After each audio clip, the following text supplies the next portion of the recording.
Imagine having a list of things that you want to achieve and someone just going, here they are. Let's pick it up from the last time I saw you. Let's do it. What I love about wrestling now, anything is possible. I just wrestled Randy Orton at WrestleMania. What's that moment like when your music hits? It was like a literal physical wave of energy. Look back at the last year you've had. Does it feel real? It's getting scary now. I'm saying things and every one of them's happening. Let's talk about the Royal Rumble. How does that all come together? Jordan had done it, and by her doing that, it inspired me to go, I'll be in that next Rumble. So you called it a year out? Yeah. What gave you that belief? I don't know. When I get something in my head, I start to think about the path to how it could happen. Do you think about what's next? Honestly, man, what a ride you've been on. Yeah. So good to see you, man. Yeah, it's great to see you too, man. So you were last in here. I knew it was last summer, but I want to check. I'm like, it's somewhere around last June. June 17th. Yeah. You were in here. And when I last saw you, you're like, I don't know where I'm going. Yeah. I remember I was so don't want to say the word tired, but there was a lot going on and I was getting decision fatigue, where it's like you have to make a lot of decisions quickly. And I remember we just had the interview, which is, you put a lot of thought into these interviews, right? So we've wrapped up and my mental energy levels were here. And I remember you just said, you hadn't asked me all day. And then you were driving me back to the airport and you went, where are you going?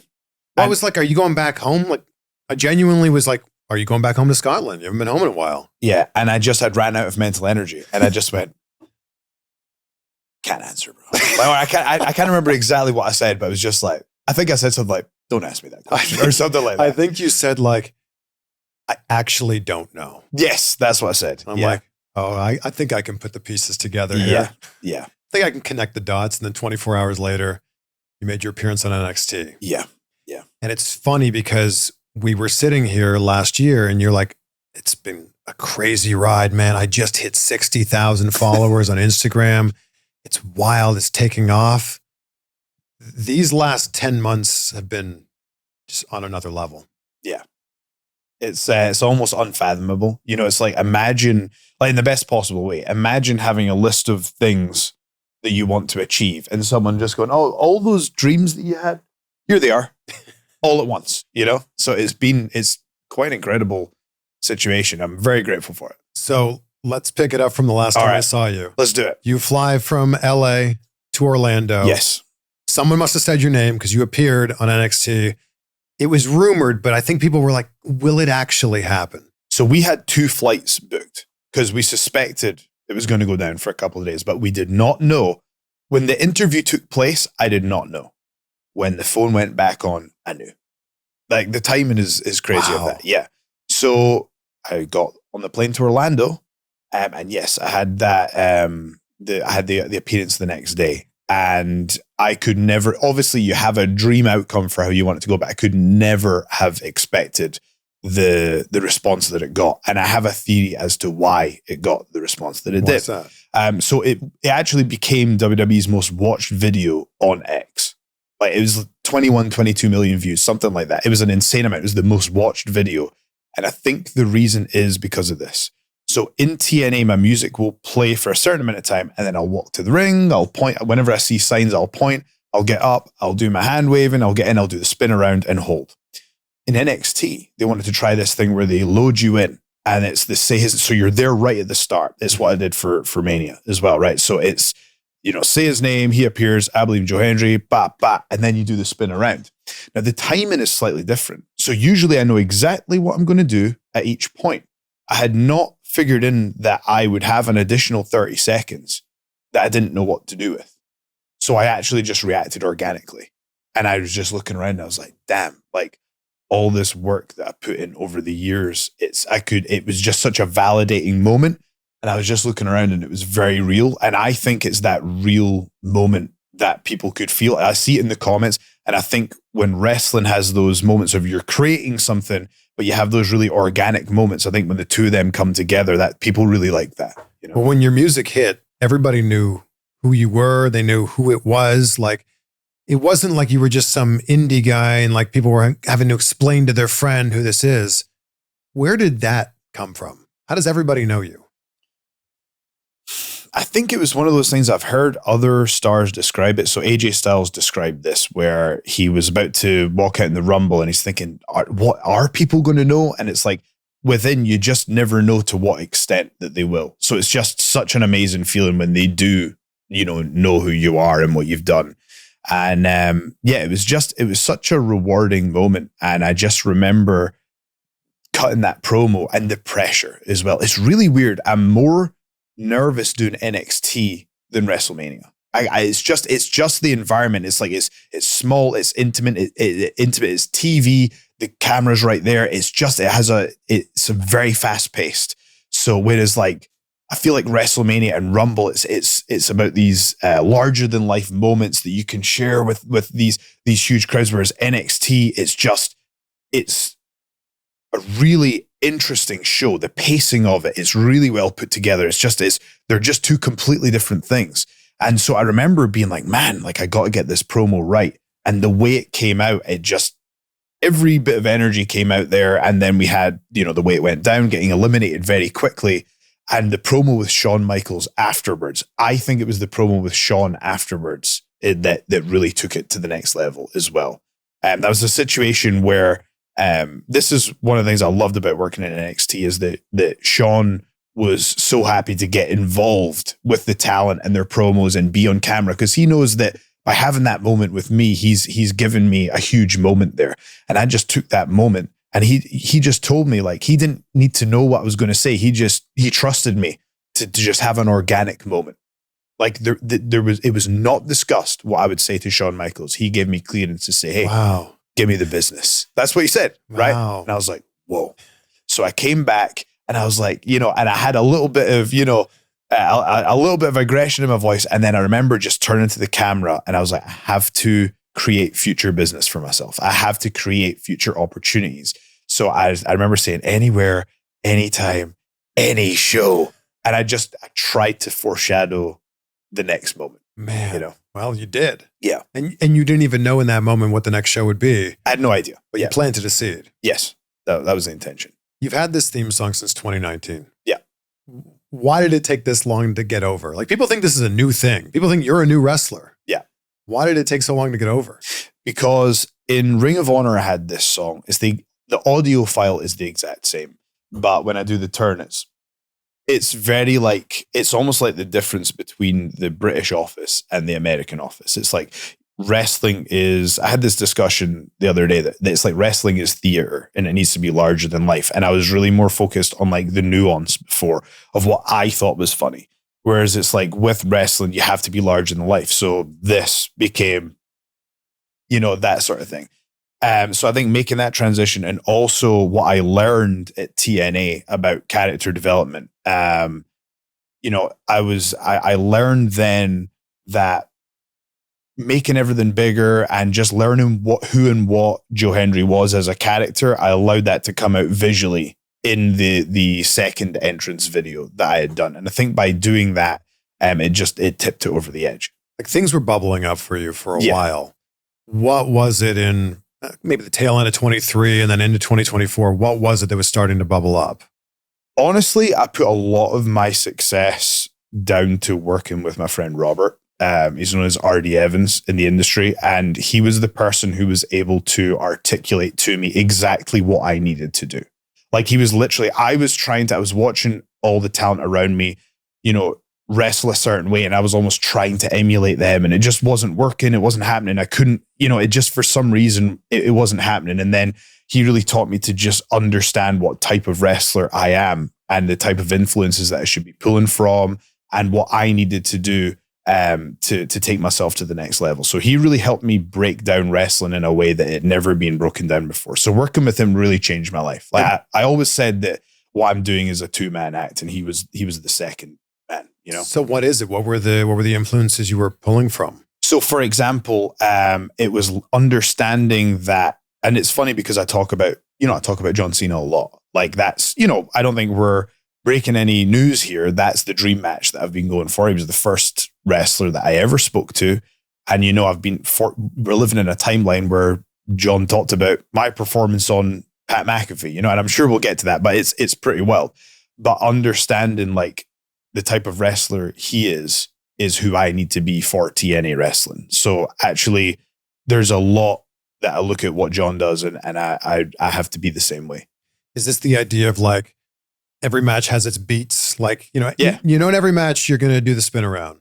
Exactly. It's understanding, like, it's just understanding what my job is on the card, what type of wrestler I need to be. And just by being myself and steering into those character elements, it creates a much more interesting dynamic than, like, so for example, when I wrestled Josh Alexander this year, that was one of the best matches I've ever had, because I was just being me and he was just being him, rather than me trying to emulate his style, which is what I was trying to do before. And it just, something wasn't clicking because it didn't feel right. So instead of trying to emulate other wrestlers, it was understanding the type of act that I need to be. When you kind of look back at the last year you've had, does it feel real? There have been moments where I've gone, okay, we've either splintered off into a parallel universe, or I've died, or, things are just, it's getting scary now. I'm saying things and every one of them's happening. It's really scary. And is this just the power of manifestation? It's hard for me to sit here and say that's not a real thing. Honestly, it's very hard for me to do that, because I'm in a point where everything that I'm thinking about that would be fun, and not just fun for me, but fun for the fans and a really cool moment, it seems impossible. Like, I remember I had a conversation with my friend George, and he always brings this up, where we did the Rumble, and he's going, so what do you think's next? And I'm like, I still think I can do it. And this is like, a couple of weeks out from Mania. He's like, I don't know, buddy. He's like, you've had the Rumble, you've had this. I'm like, I still think I can do it. I still think I can be on Mania. And he's like, all right. And somehow it happened. So even before you got told about the Randy Orton match, when you saw that KO was going in for neck surgery and Randy Orton needed an opponent, were you like, I wonder if it's going to be me? No, I honestly didn't think that at the time. It's at that moment in time, I didn't think that. Sometimes I'll, like, again, I know there was a lot of chatter about, when Jey Uso said he needed a tag team partner, right? So it's like, I will just, the difficulty is sometimes, because you're so busy, I'll just see things on Twitter, or I'll see a clip of the show and I'll go, oh, I'll just tweet the meme out there, right? And sometimes you go, ha ha ha, and you're going, oh God, this is caught on like wildfire. Yeah. Like it's getting an insane amount of likes to the point where it's almost like people think it's a spoiler, and I'm just kind of like messing around. And it's like, that's one thing I've learned, that actually before the first time we spoke, the social media game is very much like, you can just throw mud at the wall and see what sticks. Yeah. Whereas now there are actually very real consequences if I tweet even my face at the wrong time. So for example, I actually didn't know like the severity of like Kevin Owens' injury. I just genuinely, I just saw the clip of the RKO to all this, and I'd heard something about he might not be doing it. Then there was that thing there, and I thought, oh, I'll tweet at my face now. And it's like, actually, I took that down, because when I understood the full context, because I was like, this is not like the appropriate time to. So there's things like that where you'll see a little thing.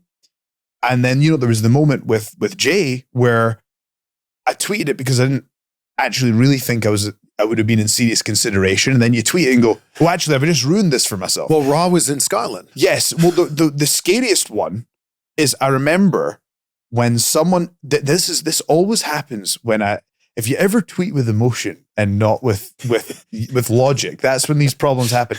And I don't know why. I was just having a day where a fan said, you know what, Joe Hendry's really fallen off, right? For some reason, I just thought, you know what? And I was kind of joking. At this point, I had no idea that I was going to be selected to go into the Rumble. And I tweeted out, I just said, let's see how well this tweet ages in about 4 months. Because I was like, it's between 3 and 5 months. So I'll just say that, ha ha ha. This tweet goes crazy. And there was a moment, again, I had this conversation with friends and family where I said to myself, if I'm not in the Rumble because of this, I need to just accept that I made a mistake and I need to own it. There was a moment where I thought to myself, I may have cost myself an opportunity. I read that tweet because I remember the exact one you're talking about. I read it as like, well, he's going to win the TNA Championship at Genesis. That's how I read it. That's another thing as well, because it's like, I see things online where people are like, oh, well, he just talks about WWE stuff. And it's not true at all. It's like I spend most of my interview time talking about TNA wrestling, but a lot of the WWE stuff will go viral. So it's this game where I have to talk about exciting possibilities at WWE, but I also need to represent the championship, you know? So for me, this title reign is about doing big business for TNA. That's my goal. There are certain title reigns that will be remembered for certain things. When Josh Alexander was champ, it was about classic match after classic match after classic match. If you bought a ticket to TNA Wrestling, you know you were getting a 5-star banger. Mm-hmm. With me, it's about me with this championship. When people look at my reign, they will see business. That's what I wanted to do. And every decision that I've made has been about what is going to be best for business. Like, I know a lot of people had a lot of things to say about, certain decisions that I've made. Like, so for example, people who are in the industry understand how great it is for business to me wrestle Randy Orton, for me to wrestle Randy Orton, right? Whereas like other people, they're going to have thoughts on it. But I understand that it took me 0 seconds to decide whether that's what I wanted to do. I was like, I'm there. Let's do it. Yeah, I've seen the chatter you're talking about. People are like, oh, he got squashed by Randy Orton. That makes the TNA champion just look worthless now. Well, the thing is, one, it was back and forth. So one, I got offense in. It's Randy Orton's 20th WrestleMania. Right? It's also Randy Orton. It's also Randy Orton. And the thing is, like, I did the spin around, right? So it's like me being the Joe Hendry character, the RKO is one hit kill. And in that show, that is, the feedback that I got was that is exactly what it was supposed to be. And let's be honest, the next, whatever it was, how many days later, we had the biggest show TNA has ever had in 10 years. We had a higher attendance at Slammiversary. So we were past 4,000, So it's like, I understand what this is. And my job is to put asses in seats for TNA wrestling. We'll get back to the conversation with Joe Hendry in just a second. But after what we saw at Backlash, kind of feels like we're going to see John Cena versus R-Truth at Saturday night's main event. Then after that, Money in the Bank, it'll be John Cena versus, well, I guess we'll find out who it'll be. And if you're looking for tickets, we've got you covered with today's sponsor, SeatGeek. With over 28 million downloads, SeatGeek is the #1 rated ticketing app. Right now, you can grab your tickets for WWE or the new MLB season, the NBA or NHL playoffs, or really anything else. And here's what I love about SeatGeek. They've got your back. They tell you how good the deal is that you're getting. All of their tickets are rated on a scale of 1 to 10. Look for those green dots there. Green means good, red means bad, plus every ticket is backed by their buyer guarantee. And you know that I came through for you guys. Use the code CVV to get 10% off your next set of tickets at SeatGeek. That's 10% off any tickets with the code CVV. Just click the link down below to download the app, and that code will automatically be applied to your account. So it's ready to go for whatever your next event is. Huge thank you to SeatGeek for sponsoring this episode. So what do you think when people say that it makes the TNA champion look weak when you lose in, I don't know how long the match was, 5 or 10 minutes? I think that in wrestling, everything has to be a story.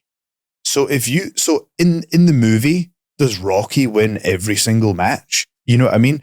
The story is Joe Hendry lost to Randy Orton. How is the champion going to recover from this? You know who else lost quickly at WrestleMania? John Cena to The Undertaker. Mm-hmm. You know who else lost quickly at WrestleMania? Triple H. You know what I mean? It's like people have lost quickly at WrestleMania. And these are the stories that we're telling. When John Cena lost to The Undertaker, it was what is the path from here? And that's what I've really learned from watching John Cena, is that just make everything a story. Everything is a story. So it's just about, okay, where do I go from here as champion? It added more weight and drama to the triple threat that we had, because it was me, it was Frankie, and it was Ethan Page. And it's like, the partnership's so strong. It's all 3 outcomes were completely within the realms of possibility, and nobody knew what was going to happen that night. Not even we knew what was going to happen that night, right up until the wire. So, and that's when it's exciting, when anything can happen. I've been a TNA fan for years and years and years. If you were to have gone into a coma 2 years ago and you woke up the day of the Royal Rumble and somebody saw that photo of the current TNA World Champion being pointed at by Triple H, you wouldn't even believe that this is real. I can't believe this is real. So after that happened, I got to the back and I spoke with Randy. I spoke with CM Punk. Spoke with Cody. You're talking about WrestleMania? Yeah. Yeah. And then as I'm walking, I had this little room, which we should talk about we'll get into we all got to that. give credit. This was a military operation to get me into the building. We'll come back to that. But I was walking from this little room I had. I was just walking past. And again, this is when life doesn't feel real. You're like, who could have timed this? So I'm walking back. You actually saw this in the backstage footage of the release. I had a nice conversation with Michael Cole. I had a wonderful, quick conversation with Stephanie McMahon as well. And then I was walking to the back, and because I just watched the rest of Mania with William Regal, actually, which was very cool because he was someone I met really early on in my career, and he helped me understand. He helped me advance my understanding of what this game is way quicker than I would have had we not had that. He talked to me for 2 hours when I just started to go, this is what this game is. And ultimately, the big message was that pro wrestling is about building trust with the audience, trust with your peers, trust with your colleagues, trust with management. It's about building trust with those stakeholders. But anyway, I digress. So I'm walking back from there. And at the same moment, the match has just finished, John is walking back with his WWE Championship. He's literally just become the greatest of all time. It's a fact. Yeah. He's the greatest of all time. He's walking back. And this is how awesome John is. Sees me, immediately walks over. Once he came out of Gorilla, immediately walks over to me. Had you ever met him before? Yes. Okay. Yes. We'd had conversations. He gave me advice at the Rumble. And as he said on Pat McAfee, I did my very best to implement that advice. And, he said that he feels I'm going to be a major player in this industry. And that is, praise doesn't come higher. Yeah. But so he came up to me and there's 2 camera crews. They're filming this interaction. I'm like, I can't believe the timing that this is happening. He's just won the championship. And I says, John, congrats. Anyway, he didn't even want to talk about the fact he just became the greatest. He was like, he wanted to give me advice, which is like, that's who John is, right? And he just said to me, he said, I told you exactly what you needed to do at the Rumble. You've taken it on board. You've done it. You had a good performance at the Rumble. You were brilliant tonight. Wow. Yeah. And then John walks off and I hope they release this footage one day. I turn to the camera and I go, can a day get any better than this? AJ Styles walks into shot and he says, if you'd have told me that the TNA World Champion would walk out at WrestleMania, I wouldn't have believed it.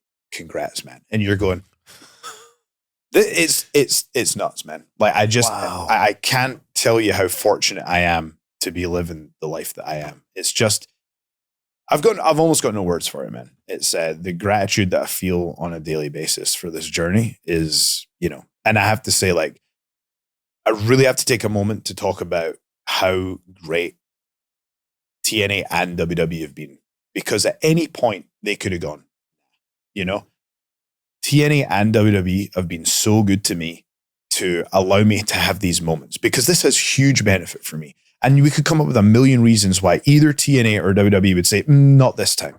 But they have been unbelievable with letting me have these moments. And I just feel like I really do feel huge gratitude to both companies in the way that they've worked together to create cool moments for me and the fans.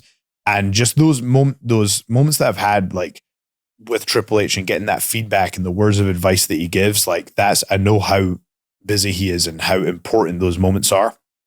And, I'm very grateful for it. So whether it was you just putting it out into the world or whether you truly felt like it was going to happen, you said you were going to be at WrestleMania 41, whether it was just to yourself or to your friends.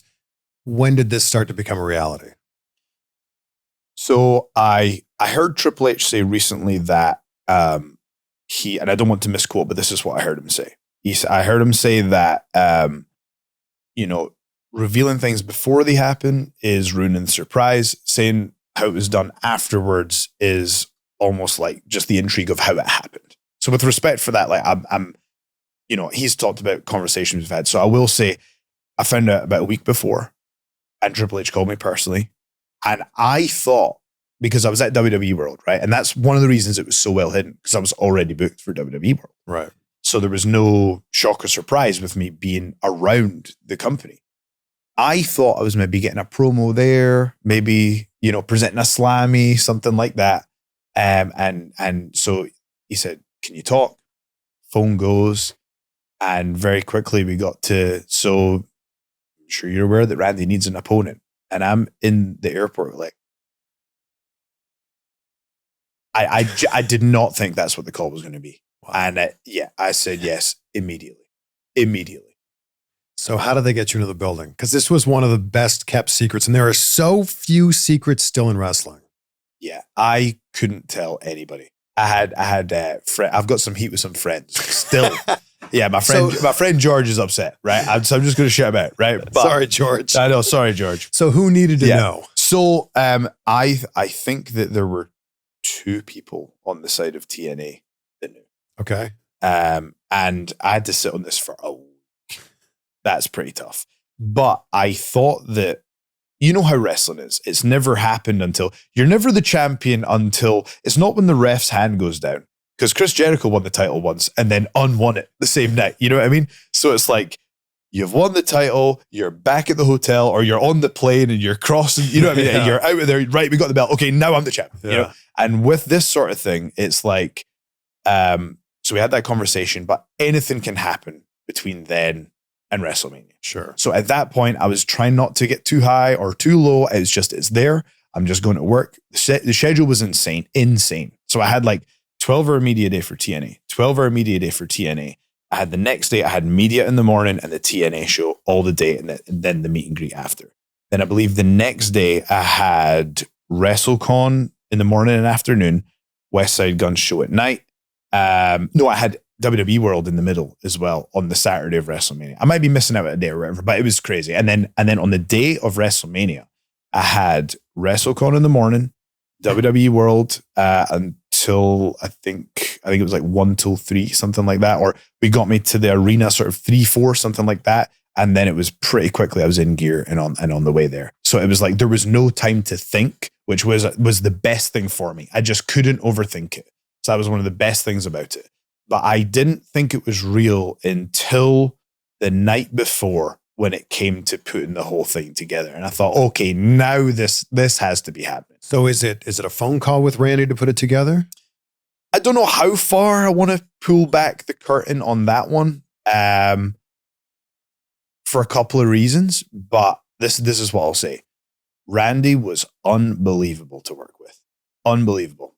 WWE has been unbelievable. TNA has been unbelievable. The way I've been treated is like, I could not have asked for better. Randy was like just the coolest guy when it came to this. And we clicked immediately because I feel like I don't want to speak for him, but I felt like I understood the assignment, and I just really strongly felt that visual of putting our 2 characters together, the spin and the RKO combining, to me was like the viral moment, So yeah. I think like I was in the mindset of having a bit more experience. Going back to John Cena's advice, I wasn't thinking so much about my moment. I was thinking about the moment for the show and for the business, And I think John giving me that advice at the Rumble helped me to have a bit of a shift there. What was the specific advice? So I remember going up to John, and again, this is how cool John is. So I says, hey, it'd be great to ask your advice sometime. And this is Rumble, where he's got a huge spot here. And he's like, well, why don't we go talk right now and you can ask me anything you ever wanted to ask me. I was like, all right. So I was like, I need to be, what am I going to ask here that's going to yield the greatest return or so I asked him, I says, look, I'm in there with Roman. And I said, how do I take what I've got and make the most out of it? How do I make it more? And he said, and John said this on Pat McAfee. So, I'm not kind of peeling back the curtain here beyond what's out there. And he said, you don't. And he paused and he explained to me that and he was 100% correct. The viral moment at the Rumble for me was the entrance and looking around and coming in and hitting my moves on Miz and then being eliminated by Roman. You know what I mean? So it's like, but it was about Joe Hendry was at the Rumble. The moment was not after Roman comes in, that's his moment now. You know what I mean? So it's like, what John was trying to say is it's like, your moment is coming out there.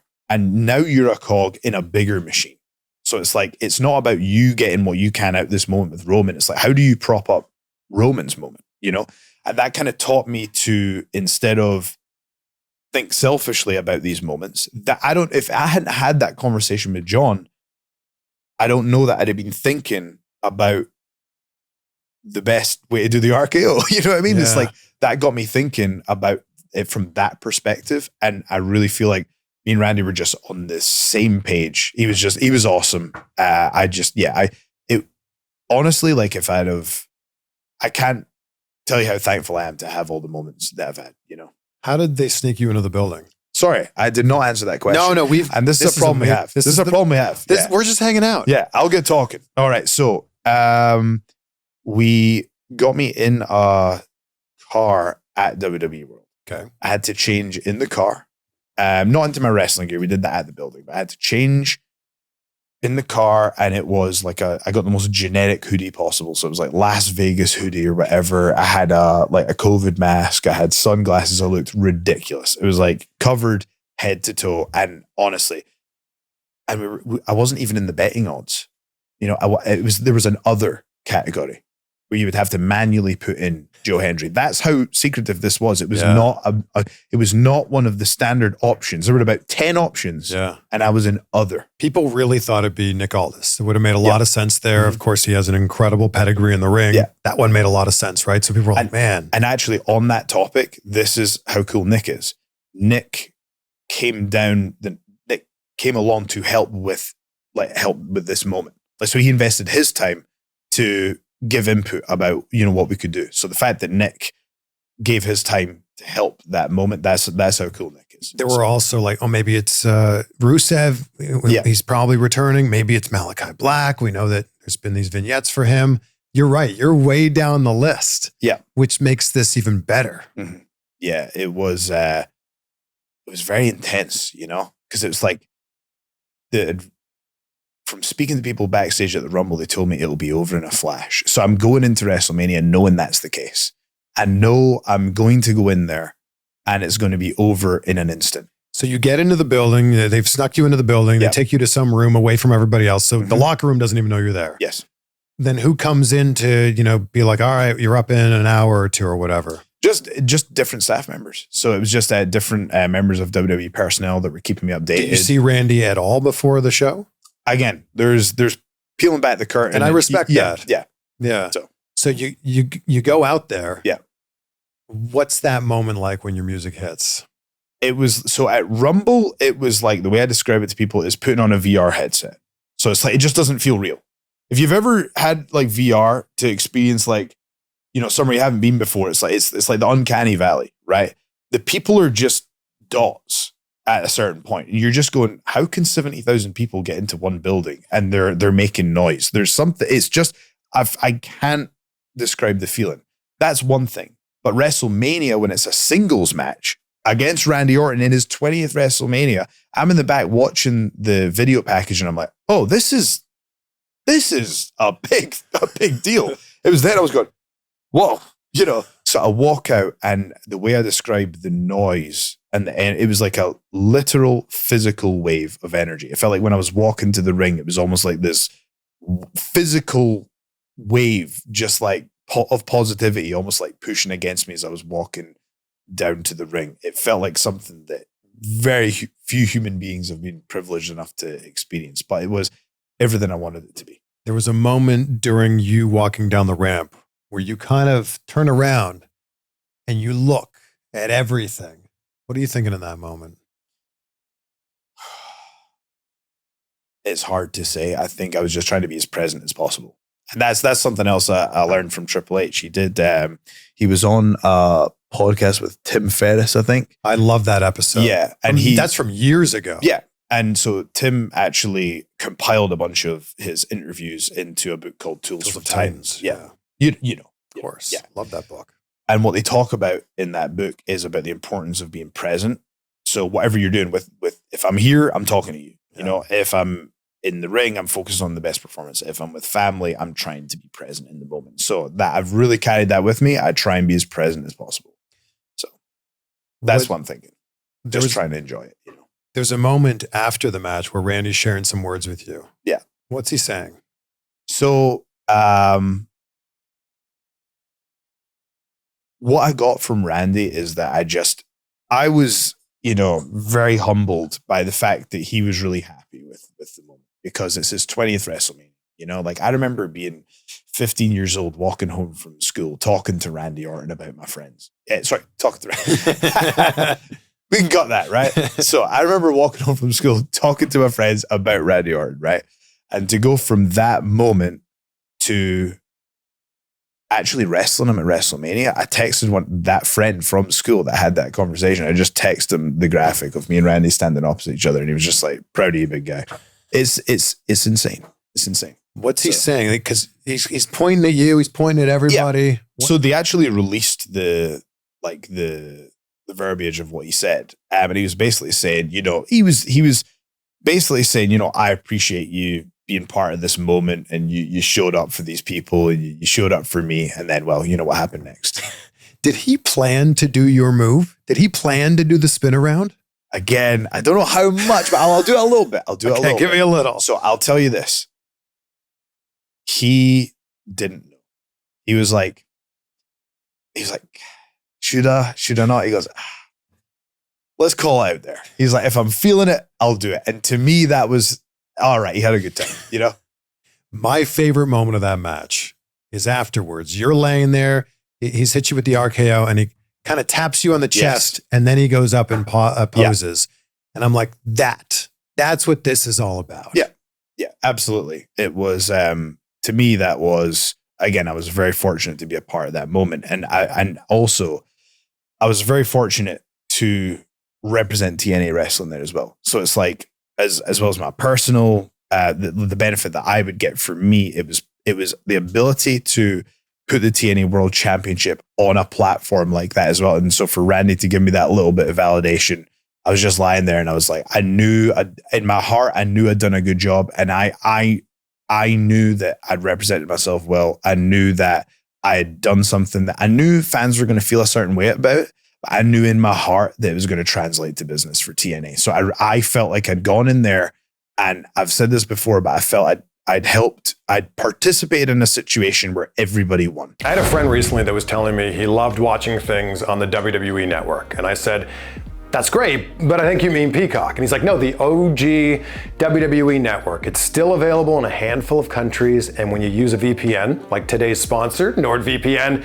you can watch it like the good old days. NordVPN allows you to change your virtual location with just one click, so you can access content from 59 different countries. You can do it on either your phone, your tablet, your computer, whatever it is, and it's super fast. And NordVPN protects you when you're logging in to public Wi-Fi. This happens a lot when I'm traveling. Public Wi-Fi is notorious for being a hotbed for hackers to jump in there and steal your data, but NordVPN protects you and gives you peace of mind as well. And check out the exclusive deal they have going on right now when you go to nordvpn.com/CVV. Yeah, less than $3 a month plus 4 extra months on top of that. And there's no risk with Nord's 30-day money-back guarantee. So give it a try. It's nordvpn.com/CVV, or just click that link down below. So much has happened since the last time you were on the show. Yeah. Do people come up to you at meet and greets and they say, hey man, I listened to that show. Listen to that episode. Every day. Every day? Every single day. Yeah, every day. The two things I get are they say, I started watching you back in What Culture Pro Wrestling. Like that does not get enough credit for what it did for pro wrestling and the amount of stars that came through that. But the other thing they talk about is this interview that we did a year ago. Wow. And I think I know why. The reason is because Shawn Michaels gave me the exact same advice that my flatmate did, Dave, back home. Said the exact same thing, but in different words. And I remember Dave said to me, he says, he says, there's so much to your personality that people haven't seen. And he says, you'll get over when you show them a bit of Joe. And this was the first place that we actually showed me as the human being, right?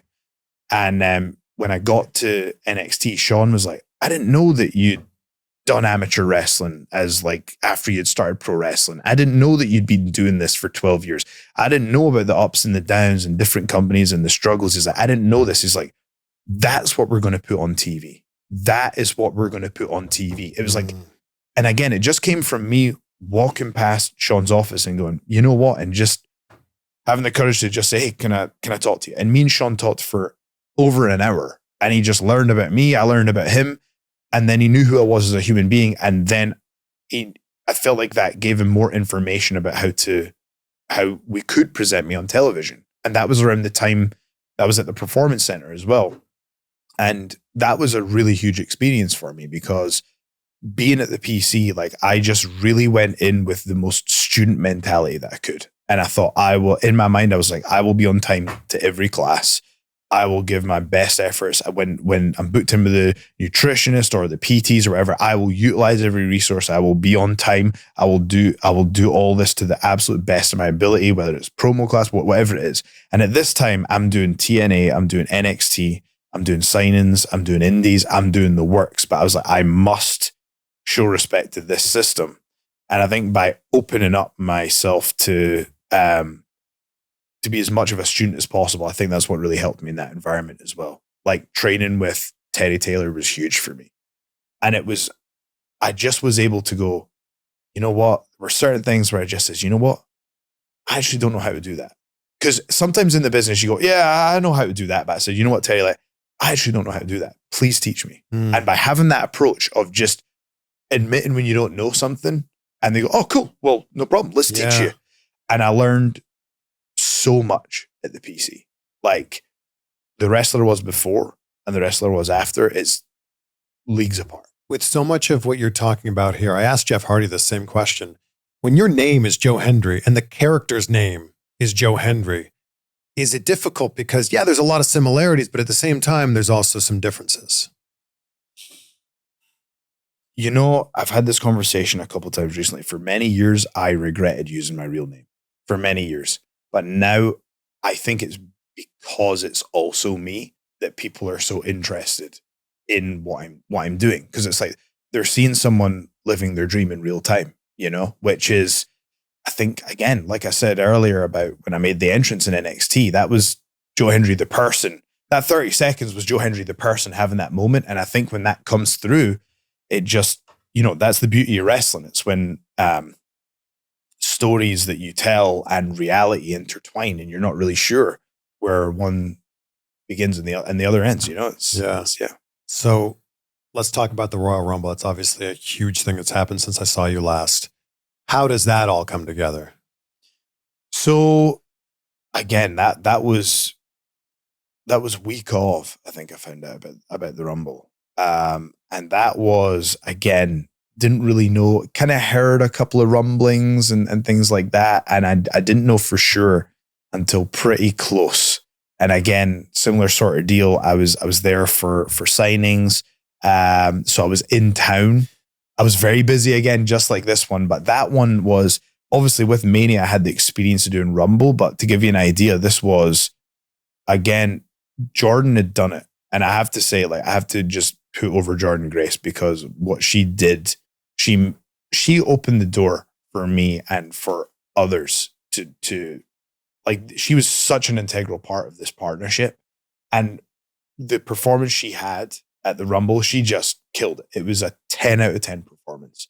And by her doing that, it inspired me to go, you know what? And I walked into my training school the next day and I says, guys, watch what I'm about to do, because mark my words, I'll be in that next Rumble. And there was a swear. What? Yes, there was a swear word in the middle. And people are more interested in that, because at that point, there was no reason for me to think that I would be. I just really thought. So you called it a year out? Yeah, I just really thought I would be in it. Why? What gave you that belief? I don't know. Like this, or is it just a hope? No, I genuinely, hand on heart, believed it was going to happen. And what I'll do, this sounds crazy, but you know, it seems to be working. When I get something in my head about, I think this could happen, I start to think about the path to victory of how it could happen. And when I'm working out in the gym, I listen to certain playlists and certain songs that just put me in a certain place. And I just visualize over and over and over again about how it would happen, under what circumstances. And as I get closer to the date, I start tweaking little things about, like, that's how we'll get there. That's how we'll make that happen. This is how we'll open that door. When I'm working out, it's almost like a meditative state. Like when I'm working out and I'm lifting just heavy as possible, that's what's going through my head, is this is all for a purpose. and I just had the Rumble in my mind. And I don't know if me doing that affects my behavior to open doors and then opportunity comes along. It's even spooky to me right now. But what would happen is fans would just keep asking me these meet and greets. You're going to be in the Rumble. You're going to be in the Rumble. You're going to be in the Rumble. You're going to be in the Rumble. And I would always like, just say never. That's my answer. And on the day, I started saying to people, not this time, man. I'm sorry, not this time. And I did the same for Mania as well. So yeah, I need to think of something else because now people know if I go, not this time, that means it's on. So when it's actually happening, when you're in the moment, yeah, is there a certain part of you that feels like, I've been here before because I've seen it? At WrestleMania? Or the Rumble, or the NXT debut? Like if you visualize this so much, when it's actually happening, does it feel like, yeah, of course? Yes, 100%. Yes. Like it really does. It feels like it's, before you go in, you've just ran it through so many times in your head that I think if you watch WrestleMania, I'm not nervous because I've thought about it a million times. That's wild. The opponent was different from the one I thought it was going to be. Do you want to tell us who you thought it was going to be? No. I actually said this to someone at TNA, what I wanted to happen. And they were like, no, there's no way. There's no way. Like, I mean, I'll tell you, it doesn't get much bigger than wrestling. John Cena. Okay. It doesn't get much bigger than wrestling Randy Orton at WrestleMania. That is a huge responsibility. And with great respect to Randy Orton, he doesn't have that many more WrestleManias left. You know, for him to share that moment with me and for him to include me in that is, you know, I've got ultimate respect. Dude, he put you over. He did the whole thing. He raises your arm. Yeah, and then he RKO'd me. All right. Well, so Pat McAfee's like, well, we know what's coming next year. Yeah. So the Royal Rumble, like, talk us through that moment. You're backstage. You're about to go out. Is that photo with Triple H before you went out? So that was literally, they told me, they said, right, we're going to tell you when to go. So it was like they wanted to leave just a little split second before my music hits. They're masters of timing when it comes to that, right? And no words. I just saw Triple H just get up, came over to me, arm around me, did the point. And that picture of Triple H pointing to me with the TNA World Championship in frame, it's, you know, that is just like, is this AI? You know, it's just a picture you probably thought that you would never see. And that's what I love about wrestling now, is anything is possible. I just wrestled Randy Orton at WrestleMania. Yeah. I keep saying that, but anything can happen. And to be able to do that and for the TNA Championship to be in that photo, it's exciting. It's incredible, you know? Again, if you woke up from a coma and you saw that photo, you wouldn't think it was real. Like, yeah, TNA was the competition for so long. Mm-hmm. The fact that TNA and WWE are working together now to the point where the TNA World Champion can be out on a PLE, it's mind-blowing. Yeah, it really is. But I think that what's great about it is everybody wins. It's exciting for the fans. It gives great opportunities to the wrestlers. Like, so if you take someone like myself, when I go and do things in WWE, it's a new audience, it's huge exposure. But it's also great for the wrestlers from, for example, NXT who come over because they get to work in a completely different environment and they learn different things. Like, you know, obviously, we're not on the best of terms, but Trick Williams he's in TNA right now. And I think that his mind will open up to new possibilities having been in a different environment. And I think that's what's great, is that talents from both sides will learn in a new way, which is really exciting. The fans win. If you look at the view counts, whenever WWE people come to TNA, the views go up. Whenever TNA people go to NXT, the views go up. It's exciting. And everybody wins. Every single party wins. And that's what I love about the partnership. You had one of the biggest pops at the Royal Rumble. Was any part of that surprising to you? Yes, it was. Of course. Of course, because you think that, I remember going in thinking, right, well, the internet wrestling community will know who I am. I did not expect the noise to spread to the casual audience, or not the casual audience, because that's maybe the wrong word, but to the entire stadium. You know, it was just, it was an incredible moment. And not only was it a pop, they're singing along to your song. Yes, it's honestly, sometimes it's difficult to talk about because it's just so wild that I can't put it into words, and it's ongoing, right? So I'm just, like I say, I haven't been home in quite some time. Yeah, when was the last time you were home? I think I was home 3-4 weeks ago for like a day. Yeah. And it was like, it felt like the dumbest thing ever because it was like, right, I'm crossing the Atlantic to just go home for one full day. But sometimes I just need that. You know, I need to go back to Scotland just to feel centered. When will you be home again? Well, as you know, I got some beef going on in NXT right now. They've announced that you're going to be there on Tuesday. Yeah, and that needs settled. So honestly, we'll see. We'll see. Who's looking after your dog? My dad is looking after my dog right now. So I'm very grateful for that. I've got a really supportive family. It's just like, it's one thing to another, to another, to another. Like, from my knowledge, I saw you last week in Indianapolis. Yep. I saw you before that. I saw you at Barry's Steakhouse. Yes. In Circa. Hey, Barry's Steakhouse. How good. That was the best steak of my life. Yeah. Oh my gosh. Yeah. So I chatted with you there. Didn't even cross my mind that I might see you performing at WrestleMania a few days later. See, I thought I heard you make a little comment and I was like, oh, man, like, because I kind of was, every time I talked to someone, I was looking for a little indication if they knew or if I gave anything away. Idea. Okay. That was Friday night. Yeah. And then you were WrestleMania night 2, so Sunday. Yeah. Had no idea. I did see someone from TNA on the floor and I was just like, wait. Yeah. Okay. And I had done a whole prediction show the week before, and your name didn't even come up. Yeah. I'd gone through the entire list, and I felt like an idiot because 5 minutes before, like when they were playing the Randy Orton package, I was like, oh, it's Joe Hendry. It's interesting you say that. Like, I just put it together. It's interesting you say that because you would not believe the amount of people that said, I had no idea who it was going to be until the moment before you came out. And the amount of people that have gone, oh, it's Joe. Of course it is. I was sitting next to my friend Jamil. I said, I think it's Joe Hendry. He's like, no, I don't know. I mean, it could be. Yeah. Someone said his name, I guess. And he appears. What is the story behind Say His Name? I don't know. I just remember when I wrote the song, I wanted it to be as literal as possible. So I wanted it to be, I will tell the audience when to clap. I'll tell them when to wave their hands. And I will explain that if you are to say my name, you will be rewarded with me appearing. Now, is it actually saying Joe Hendry? That is when you appear? It's changed over time.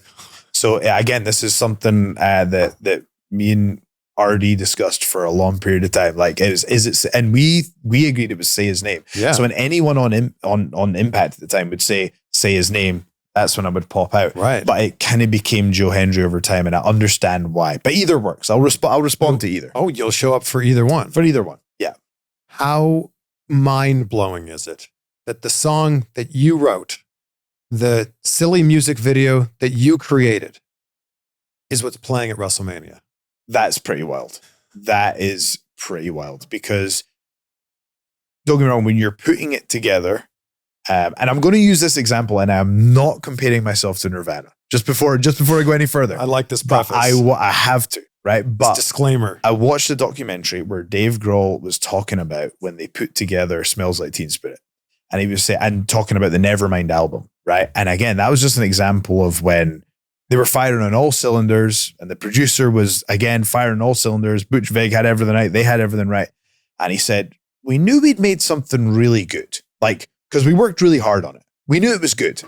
We knew that, but we couldn't have predicted what happened next. Again, not comparing myself to Nirvana, but that feeling is what I have about it. I worked really hard on the song. My friend Neil worked really hard on helping me record it. And, me and my brother worked really hard on the video. But it was all done very quick, very, very quick. And we knew it was good, but I didn't think it would have got to the level that it's got to. It's changed my life. Like at WrestleMania, they could have just put your name up. Yeah. Instead, they played the music video. Yeah. Yeah. It's awesome. But ultimately, like, it is the fans that are putting me into this position. And that's what I love about how things have happened, because I remember being told that, like, in wrestling, the fans have to feel responsible for what's going on. So if you're in a match and you're in a hold and you're getting beaten up or something like that, and the fans start coming up, them giving you that energy has to be what gets you out of that moment. But it's the same for me with everything. It's like parallels in the ring or in a promo. They're all over the business. And for me, it's like, it's the fans giving me that support and that energy that has carried me to this moment. It's this, they brought the signs. I had a moment, one of my favorite fan interactions where like 10 Joe Hendrys just showed up in Chicago and we did the video together. And I just so humbled by these moments. And I've got people who bring their kids to shows and they're like, their kids are like 2 or 3 and they love the song. And you're just going, whoa, it's like, it's really humbling, you know? And I have to, throughout all of this, I have to remember that none of this happens without the fan support. That is what makes this special, you know? And I'm very grateful for it. So it's not just me doing this. I feel like all the fans are with me and they're helping me do something unprecedented. And what I need to do, and I need to remember as well, is that there are so many people who are so talented who maybe haven't had a break or the opportunities yet. And I need to find ways to contribute to the wrestling business to help the next wave of talent come through. You know, like, so for example, like a Leon Slater or Casey Navarro, or again, George, the personal concierge, like super talented people like around me. And there's a million people, but I have to figure out ways to help the next wave of talent come through. And I also need to, I'm going to think deeply about how I can just give back a bit, because I feel like I've gotten a lot, you know? What's the moment for you where this all started to click? There was a couple. One was I had the match with Ethan Page at No Mercy. So at the time, I didn't know or think that we were going to get the main event spot, but that's what it ended up being. And that's a lot of pressure. And I remember at the time thinking like, man, I know how to go out there and be entertaining for 10, 15 minutes, but to be a main event guy, I was like, man, this is new territory for me, you know? And it was being in Terry's class, like learning all these additional fundamentals about his approach on wrestling. And again, that's the benefits that I took from the WWE system. There are a couple of moments. One is when I was wrestling Eddie Edwards, and that's when he helped me to put into practice what Ardy had tried to tell me about the type of wrestler that I should be. Eddie taught me that I can get a big reaction from a tackle if it's Joe Hendry giving the tackle. That's when it made sense to me, because I was trying to go, well, I got to do 1,000 different things because this person does 1,000 different things. And he kind of taught me that, like, no, you can, as long as it's Joe Hendry doing the tackle, he can do it. And so that match, something clicked. But when at the moment I got ready for No Mercy and I knew it was going to be good, because I was like, there was a lot of pressure, you know? And I remember I was in Minnesota, I was doing just a random match somewhere. And I just thought, you know what, let's just go out there and have fun. Let's not call everything. I'll do some stuff and I'll just be me. And so I'd do a headlock takeover, I'd nip out and I'd do the spin before my opponent could get back to me. I'd put the spin in a couple of points in the match. Sami Callihan gave me the stomp, clap, you know, the We Will Rock You. And I just took all these little things and had as much fun as I could in the match. And I got to the back and I remember Tommy Dreamer was there as well. And he said, that was a really good match. And I remember thinking like, well, if, you know, a couple hundred people in Minnesota enjoyed it, is a sold out arena in Denver going to like it less when they're there to see this match? I was like, no, I'll just go out and I'll be me as much as possible. Yeah. And that got me thinking, because I kind of knew this when I look at the top talents in the business, the common thread to me is that the very top talents are authentically themselves at all times. And that's when it like clicked for me. Mm. Do you feel the pressure on you? Because people go to TNA shows now to see you. I saw the line on Thursday in Irvine, California. I saw the line at all the conventions. Do you feel the pressure? How do you mean? There's a lot, you know, when people are paying their hard-earned money to come see you perform, you're the TNA World Champion, there's a lot of pressure to deliver for them. There is. And there's a lot of pressure when someone is paying their money to meet you at a meet and greet. Yes. That they want this moment to live up to their expectations. That's a great point. Someone that I've learned a lot from, the Hardys, I've learned a lot from, the way they are with their fan base. And, you know, like, I've gotten to know them, but I've gotten to know Matt really well in particular. And it feels like, not to interrupt you, it feels like what you have right now is very similar to what Matt had when the broken Matt Hardy gimmick was taken off. And I remember when Matt came back to TNA and when Jeff came back, they gave Matt the microphone And they said, yeah, just, say whatever. And instead of saying something about himself, this is before all this, I believe, he said, Joe Hendry is going to be the next guy here in TNA wrestling. And it was a couple of weeks later, we had this big tag match where they featured me just like he said as well. And I really feel like Matt I can't be thankful enough for what he did that night to just what could have been his and probably should have been his moment. He went, no, we need to, and he gave me his endorsement. That really meant a lot. But to come back to what you said, the way they are with their fans is unbelievable. And I have had moments where I will say like there was a lot going on in WrestleMania. So it's like I had a video game deal, which I'm hoping we can talk a little bit about later, that I was launching that day. I'm at WrestleCon. I'm doing that. I've got, is my wrestling gear going to get here? I've got to go to WWE World in a second. I got Mania later on. Well, there was so many things going on. And I really do try my best at meet and greets because sometimes like you have to be quick because there's so many people. And there are times where I just have this little feeling that like, I could have given more, and it's like, I'll have moments where I realize that like in these meet and greets, like people are paying a lot of money and you have to really try your best to figure out quickly what moment that you can give this person and what they want from the experience, and it's like some of the things that people tell you when they come up to you and they tell you about how pro wrestling helped them move on from depression or how I had someone the other day tell me like they used to watch wrestling with their dad and he's not there anymore, but the song and all that, just he loved that a couple of years ago, or he would have loved that, or blah, blah. And you hear these moments, people are sharing these moments with you. And that is where the responsibility comes in. And you realize like, oh, this is like people's lives. And so when I hear things like that, I'm not perfect. I've really tried my best to understand that. And I've learned there are moments where I've gone, you know what? I'm going to just slow down that interaction a little bit and I'm going to give some time. There's been times where I've had to go, you know what? And I look at the Hardys and they come back from their meet and greets at like 3-4 in the morning. Their lines are ridiculous. And they're taking the time with the fans. And I'm going, man, times are tough. And for people to invest their money to come and meet us, we have to, you remember when I said like authentically be themselves, we have to authentically be there for those people. No matter how much that we are hurting in the match, no matter what we've got going on personally, like that person deserves this moment. And I'd really try to remember that and learn and be better, And that minute or two, good, bad, or indifferent, depending on whoever it is you meet, that is going to be their impression of that person for the rest of their life. Yeah. So if it's a rushed meet and greet with someone who's just not having a great day, they're going to go, oh man, that person's, they're not cool. If a fan, I know, again, nobody's perfect. If I heard that, there aren't many things that a fan could say that would hurt, and that would hurt. I'd have to go, that would hurt. So but that's not who you are. Like, I think that, we're not going to name names here, but there's certain people at conventions where you're like, it's not a great interaction. Yeah. Maybe you get your figure signed and you move on, but it's not a great interaction. When you meet Joe Hendry, it's a great interaction.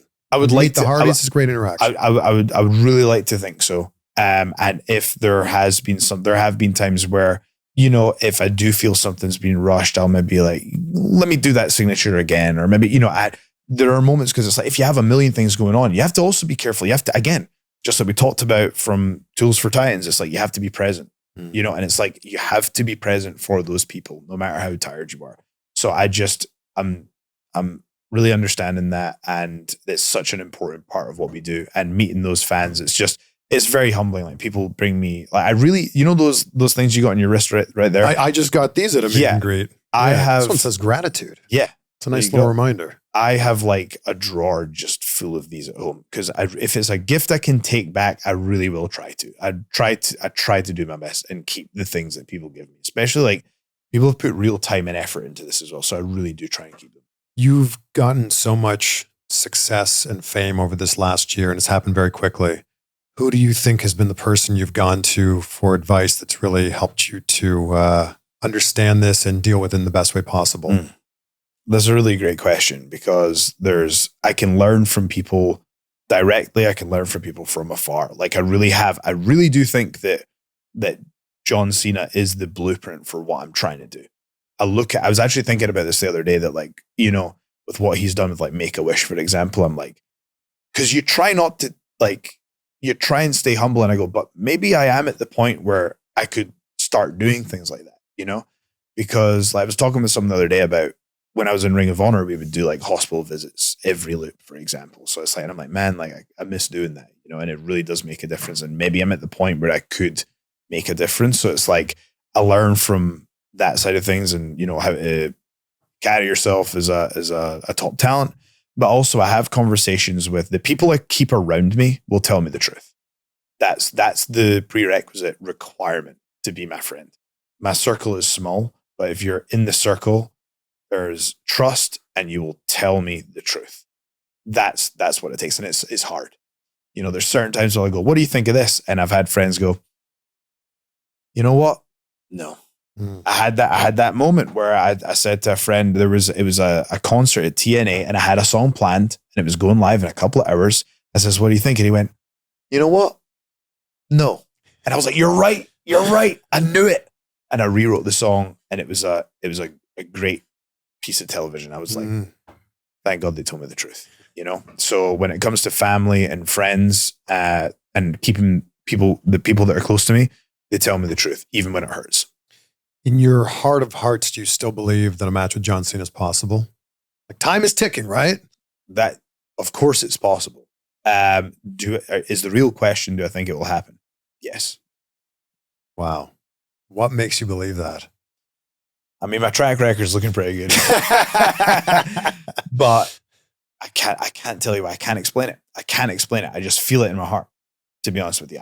In my heart, I just would be lying if I sat here and said I didn't think it would happen.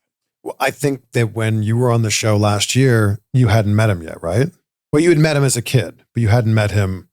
I had a very brief interaction with him when I was an extra, way back in the day, but we hadn't properly spoken. So yeah. So you've now had conversations with him. My job is I need to put myself in position where it makes business sense for TNA Wrestling, John Cena, and WWE for me to be one of his 24 or 5 dates or whatever it is that's left. That's on me. And John told me that to my face. And that's what's awesome about John. He tells the truth.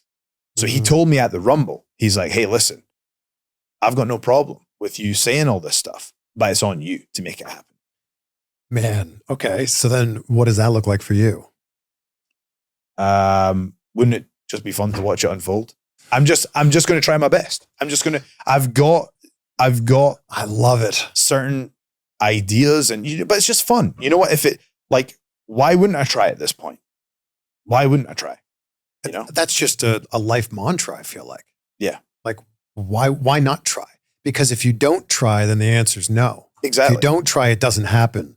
If you do try, at least there's a chance. And that's the thing. This whole journey for me has been, well, why not me? You know, that's what the journey has been for me. And it's exciting. And you know what? I've learned that, like, if you go and give your authentic best, like you try your best, good things are going to happen regardless of the outcome. You know what I mean? It's like, if you go in and authentically give your best and just, it doesn't even matter if you don't get the end result. Something good is still going to happen. Yeah, you end up being in a better spot. Yeah. Than if you just sat back and the only thing I can't deal with is going, I didn't try hard enough. Yes. You know, that's the only thing I can't deal with.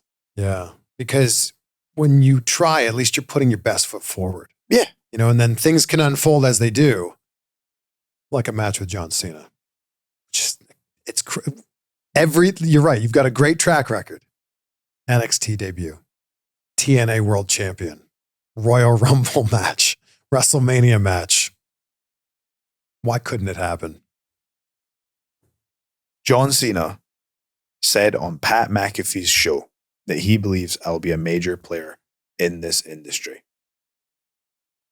I will give it my best to try and make this happen. I don't know specifically what it is. I do have some ideas, but the onus is on me. It's my responsibility to make this a situation where everybody wins. If it doesn't happen, it's one person's fault. Mine. Triple H said in the press conference after WrestleMania that this is your first of many WrestleManias. Oh my goodness. How does it feel hearing that?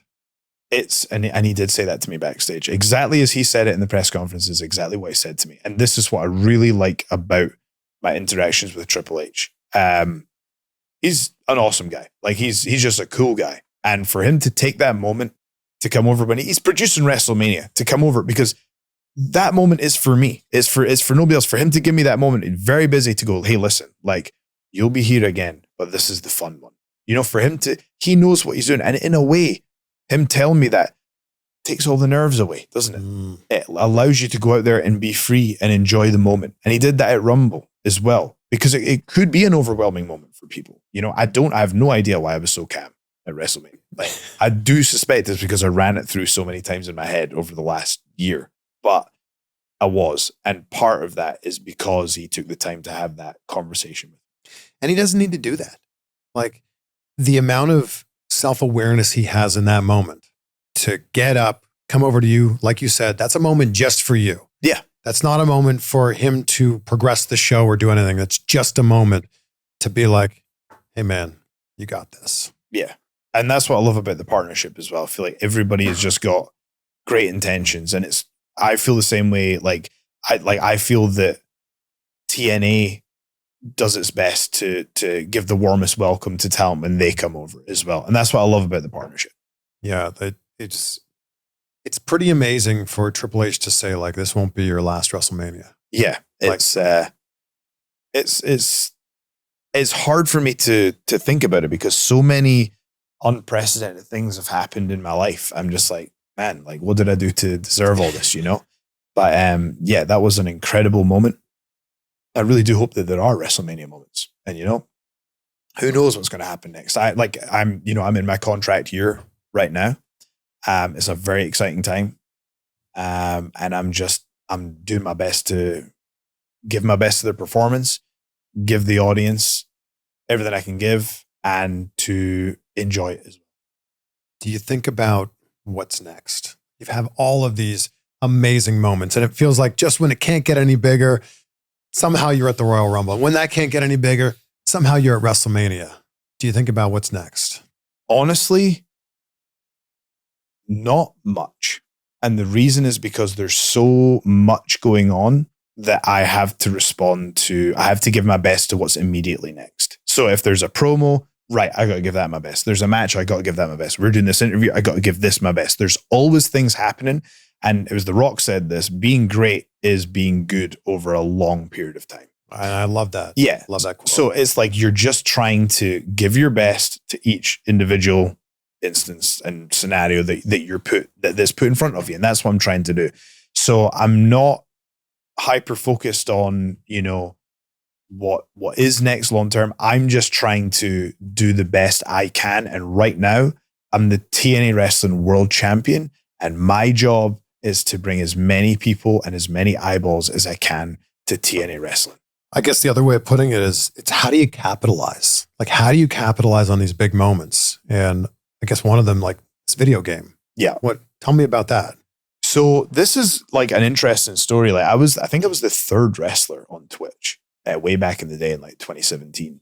And the game that me and my brother used to play on Twitch was PlayerUnknown Battlegrounds, or PUBG. And again, you're just going, this is where you're going, this too like a movie. If you wrote the life down and said, here it is, it would be too unbelievable as a movie. So the video game company that reached out that wanted to work with us was PUBG Mobile. So we got to, you know, and this is huge for like a TNA wrestler to get like a major video game. And it's kind of cool as well, because it's like, you know, like John Cena's in Fortnite, and I'm in PUBG. You know what I mean? It's like they're the two competing video games. It's just really cool. So to be in PUBG Mobile and to get that, like for them to come to us when there's videos of me and my brother going like, yes, when we're playing it in 2017, it's wild. So that's been awesome. There's, you know, the other day, like we went along to LA Galaxy, and, you know, they got me my own like football jersey or soccer jersey, shall I say, because I'm here. And you know, it's like we went to see the Detroit Pistons, and it's a lot of like major brands are reaching out now, and I'm getting really big like comedians and reaching out and interested in doing things, and there's a lot of requests and people that want to get involved, and it's very, very humbling. I've heard a lot of people say that when you get to this level, one of the biggest superpowers is learning how to say no. That's got to be a difficult thing. You're being pulled in so many different directions. Yeah. You or your team has to have the ability to go, no, or not right now. I'm pretty good at that. I think that what you have to do is understand what is important. What are you really trying to achieve? I think you can only really communicate one narrative at any given time. And I think that you have to decide what that is, and every activity that you do has to support that. You have to make choices. Before, a couple of years ago, I was an amateur wrestler and a pro wrestler, and I'm doing music, and I'm live streaming, and I'm doing and actually you have to go, I love all these things, and I'm good at this one, and I'm good at this one, but they all have to go, and I have to commit to pro wrestling. Since we love great quotes, the man who chases two rabbits catches none. There you go. Right. So when you're hyper focused on one thing, it's easy to say no to other things that I guess won't help along the way. Yeah, I wouldn't say it's easy. I think the thing that's tough is it's like something I do struggle with now is like people are reaching out to me all day, every day. And I've got an amazing team now, like an amazing team. And they're really helping me focus on the creative part of what I do. And I trust them to handle the business side of things. So that really is amazing. But there's a lot of people who I get messages like all day, every day of people who I know from years ago or from colleagues or from whatever. And you go, oh God, I haven't responded to this one in 5 days, and I haven't responded to this. And you're trying to play catch up. And I can understand why people would think that you're being rude, but it's really just the volume of what's going on. It's a lot. That side of things is a lot for one person to take. With all of the bookings you have and all the travel you've been doing, have you thought about getting a place in the US? Certainly. Yeah.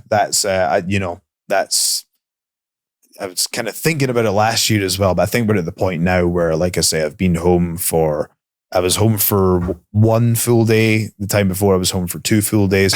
I love Scotland. I love it. But, I need to have a place here. Yeah. Even if it's just like an apartment or something that's like a home base here that you can come back to and wash your clothes. How do you pack clothes for a month? That's tough. It's just like laundry is one of the biggest challenges that I have in my life right now, which I suppose is a pretty sweet place to be. If I'm looking at, if laundry's near the top of the list of issues you've got, I'll take that. I would guess it's laundry and figuring out when and where to dye your hair.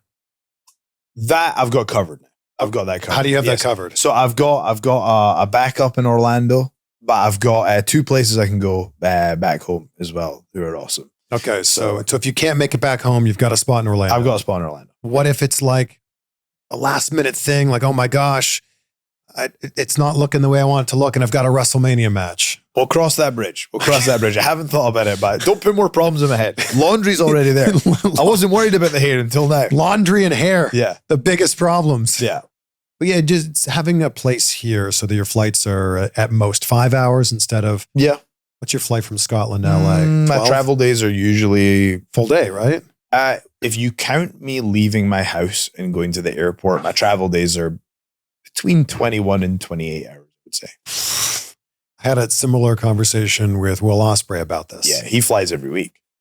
His is insane. Yeah. He put out like the amount of, this was just flying time, not the leaving the airport, sitting in the airport, all boarding the plane, all that. He had already spent a week of time in the air. And it was like 2 months into the year. Yeah. I said, dude, extrapolate that out over the year. You're spending a month in the air.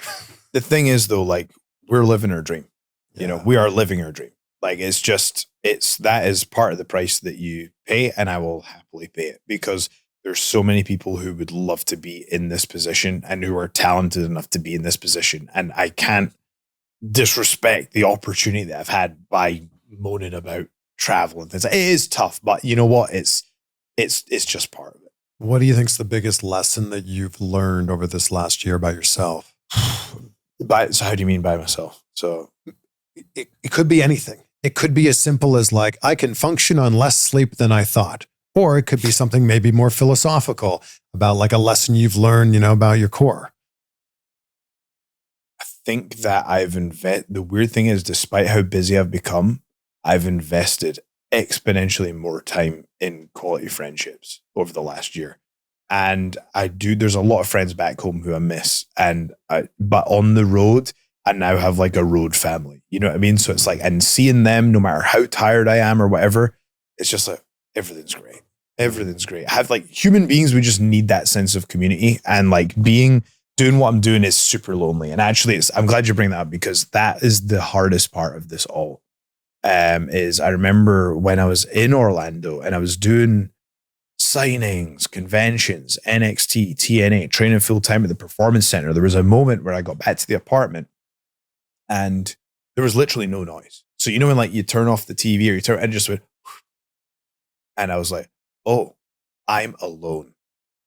And you realize that the irony is you're meeting hundreds of people every week who are really excited about what you do. But those little moments, you're like, man, I haven't seen my family in weeks. I haven't done anything with friends in such a long time. You're achieving your dream. You're doing all these great things, but a lot of the time you are absolutely by yourself. And that moment of silence, it hit me like a ton of bricks. I was like, whoa, having like a road family. And that's one of the things that's like amazing about TNA wrestling is it is a family. You know, it is a family.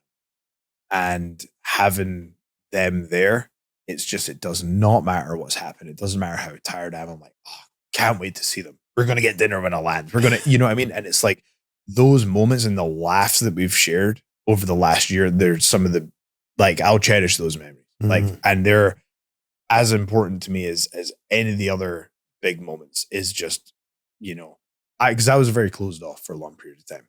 I did not socialize in wrestling because I felt like I hadn't figured it out enough.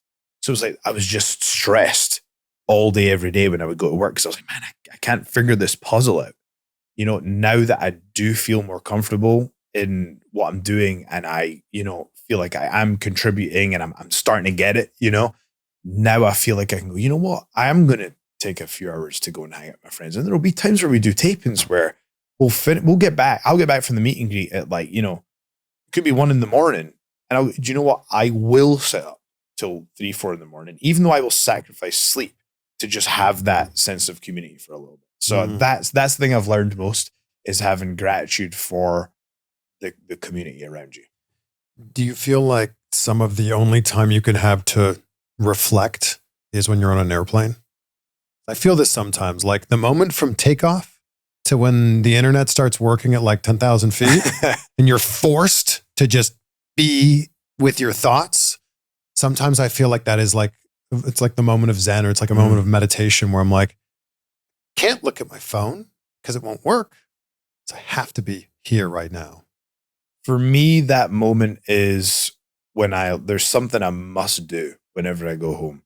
And that's, I must land, I must go pick up my dog, spend time with the family, and then I must take my dog for a walk near the house where I live. I live in East Kilbride, which is between Edinburgh and Glasgow. And there's just a park that I go to where I've been in all positions in life walking through that park. And it's the exact same. I've had a situation where I was, you know, business was losing money. I was in serious negative equity. You know, personal situation isn't what I would have wanted it to be. You know, I was, you know, having a lot of difficulties, but you know what? Like, I get to walk my dog today through this beautiful park. And it's the exact same experience as I've just wrestled Randy Orton at WrestleMania. The sad thing is my dog has an injury, so he needs to get an operation when I get home. So that's been pretty difficult to just put to the side mentally. What's your dog's name? He's Gromit. Gromit. Poor Gromit. I know. So hopefully the operation will go smoothly and I can get out there and get that walk. But that's going to be really weird to go home and not be able to have that walk. Yeah. So then what's the moment when you go home? Don't know, man. Don't know. But that to me centers. Like just to, you know, there are certain experiences in life, it doesn't matter where you are in terms of your progression in life, that are the same for everyone. And walking my dog through the park was it's honestly beautiful. Like, I can't think of any other word for it. Like, Scotland's such a beautiful country, and to be walking through this place with him, and just sometimes the headphones are on, sometimes there's music playing, sometimes I'm just looking around and just watching him do his thing. You know, like, I love having a dog. You know, it really changed my life. It changed me as a person. And That's it for me. That's beautiful because I feel like we can all relate to that. Everybody has a place that feels like home. Yeah. It may not physically be a house, but everybody has a place that feels like home. Yeah. And I'm sure that as you're saying that, people are thinking about what their place is. And I love that so much. Yeah. What a ride you've been on, man. And it couldn't have happened to a better guy. Thanks, man. Thank you. Congratulations on all of your success. Yeah. I'm sure when you sit back down here a year from now, we'll have so many other crazy things to talk about. I think so, man. I think so. And actually, I want to thank you as well, because it's like, I think like you're such a like a positive person in the space of professional wrestling. And even just you doing this interview with me a year ago, it changed my life. Like the butterfly effect is so powerful. I can confidently say if we hadn't have done that interview a year ago, the path would have been different. It just would have been different. Your interview changed my life. The people who took the time to watch your interview and to ask me questions about it, doing that interview changed everything for me. And you are, honestly, man, like I look up to you in a lot of ways. I think you have life figured out, and I'm happy for you. I'm happy for the success that you're having right now, and you deserve it. And you've made a huge contribution to the wrestling business. Thank you. That means so much coming from you. You got to give yourself all the credit here. All of those things would have happened without our interview, but the timing of that interview was perfect. Yeah. Like we did the interview. You were on NXT the next day. The interview came out a week later. It was the 9th most watched interview of the year last year. Wow. Like John Cena, The Undertaker, Edge, and you're on that list. And it's like timing is everything, right? It's everything. Like if we had done that interview 6 months before, sure, it would have got a lot of views, but not as many as I put it out right after your NXT debut. And this is the most interesting part about it. Sometimes you don't understand how critical the timing was until after the fact. Yes. Because isn't that a beautiful thing? You and I did not know what was going to happen the next day. It wasn't until the interview finished, I took out my phone, took it off airplane mode and went, oh man, I got to get to the airport, right? We don't know how this interview could impact what happens next or how significant the timing could be until after the fact. And that's what's exciting. Yeah, I mean, and this is the thing I love so much about just the medium of podcasting is there are very few instances in life when you just sit and talk to somebody without every time your phone buzzes looking at it, like you're present. You are wholly present in this moment. And that's what I love about this so much. So my phone's probably buzzed a bunch of times. I don't care. It doesn't matter because what matters is this moment right here. That doesn't exist in life very often. What's crazy as well is when I was a little bit further back in the progress I made in my career, the phone would buzz and I go, oh my God, I got to check that right now. Whereas the more the higher level things that I do, the less important this becomes. And you realize that that'll be there when I'm done. You know what I mean? The phone's always going to be buzzing, But yeah, it just comes back to what we're talking about, being present. I love that so much. And you and I have so much in common with just the way that we think about life in that way. And I love it. And I always enjoy sharing conversations with you, whether it's on camera or off camera. Again, congratulations. I will ask you the same question. Maybe your answers have changed. All right. But what are 3 things you're grateful for right now, Joe?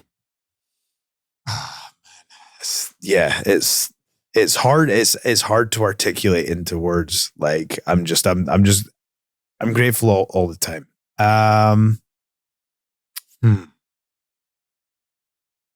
I'm grateful for the friendships that I've nurtured over the last year. I'm just super grateful for that. I'm grateful for the fact that, don't get me wrong, I a lot of the time know what I need to do. I have experts who are there to advise me on every step. But man, there's just nothing like calling your parents and going, what do you guys think? And even if they don't know the inner workings of the industry or whatever, sometimes when your parents say, you know what, if the conversations I have, like my mom, my dad, and my stepdad, like today I call my dad and it's like, I'll say, what do you think of this? And it could be right or wrong. But if he says, you know what, I think you go with that. And even if it works out or it doesn't, just having that influence to go, you know what, well, this is the path we chose. And it's weird. It's like, if he says it's cool, then it's cool, regardless of the outcome. And so I'm grateful for the the time that I continue to have with my parents, because I know not everybody has that. Yeah. So, How lucky are we to be able to say, Yeah. we have both parents here. yeah, I'm grateful for that. And a third one. Man, I have learned to respond to the random nature of life now. You know, rather than trying to plan everything out exactly, just it's much more fun when you allow things to happen, you know? So I'm grateful for the ability to take a step back and just go along for the ride a little bit, Yeah. you know? Well, so good to see you. Yeah. Great to see you, man. And Thank you for having me. No, thank you and congrats. Yeah. Thank you.